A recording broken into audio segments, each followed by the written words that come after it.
Everybody, and welcome to another one of my videos that I'm going to share with you today. I'm going to give you 6 tips on a successful shoot, and this is not 6 of the only tips. There are about a million tips for you to use for a successful shoot, but I think these are some of my most important tips that I can share with you today. So I'm going to go ahead and start now. Alright, so tip number 1 is your camera body. Always ensure that you have the correct camera body to accommodate the type of shoot that you are going to do. Always make sure that you have enough battery power to power that camera body. So take with extra batteries if you need. If you are going to do an entire day shoot, like an 8-hour, 9-hour shoot, if you're going to do a 5-hour shoot, still take with extra batteries because you never know what can happen. Make sure that the camera body allows for the conditions that you are shooting in, and make sure that it is resilient enough to be able to withstand any resistance or any factors that the weather or life may throw at you. Right, number two is lenses, and I think lenses is probably the most important part of the shoot, because you need to ensure that you have the proper lenses to get the best out of your shoot. Now when I say that, I mean, for example, if you are doing a portrait shoot, then you would in all likelihood want to use a prime lens, and you would want to use a prime lens with a nice big aperture so that you can get some nice bokeh out of the lens, and you can also get a nice depth of field, nice shallow depth of field.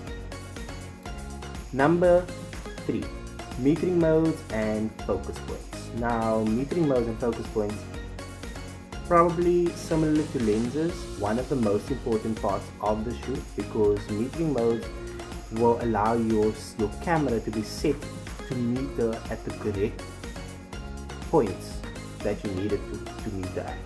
So center weighted or any of the other metering points, you need to ensure that you choose the correct one for your type of shoot, because it varies from shoot to shoot.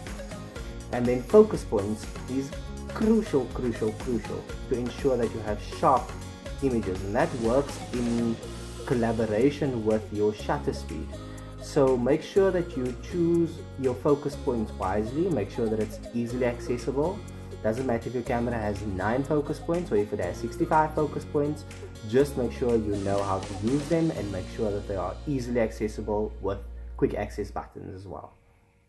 Number 4 is to plan your shoot. Now I see people making this error all the time. People don't plan their shoots. They go to a shoot, they get their camera gear, and they're like, okay, so today we are going to shoot. No, that is the biggest mistake you can make. Do not go to any shoot unprepared. You need to have a set list when you go to these shoots, because your client is paying you for a certain level of expertise. And if you cannot provide that level of expertise, which in all likelihood you will not be able to, because you'll be under pressure because you don't know what on earth you're going to do. So plan your shoots up front. Go there with a set list that might not always work out the way that your set list is planned, but at least you have a plan to follow through on, and you can alter the way that you want to during the shoot. Right, number 5, ISO use. Now I've heard a lot of people complain about the use of ISO and how they stay on 100 and you should always stay on 100. You know what? That is utter nonsense. You do not have to stay on 100. Go to 1600 ISO if you need to. If you need to use ISO, use it. There is nothing wrong with using ISO. It's a critical part of your composition of your image and how you want the light to come through, whatever effects you want to create. ISO is part of the journey.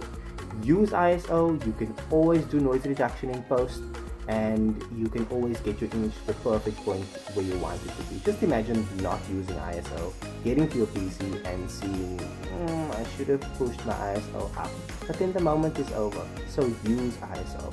And then lastly, number 6 is white balance, and I think this is super important.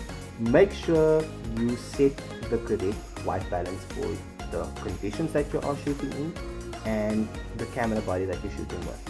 Make sure that you are aware of the ambient lighting, and make sure that if you need any additional lighting, whether it be tungsten, whether it be a speed light. Make sure you have those at your disposal readily. And that's my 6 tips for a successful shoot. Be sure to subscribe to my channel, and there will be much more of these videos to follow. If you like what you heard, or if you disagree with anything, or if you have anything to add, or if you have any other questions, please post them in the comments below and I will be able to answer them to the best of my ability. And I will see you next time. Thank you for watching. See you next time.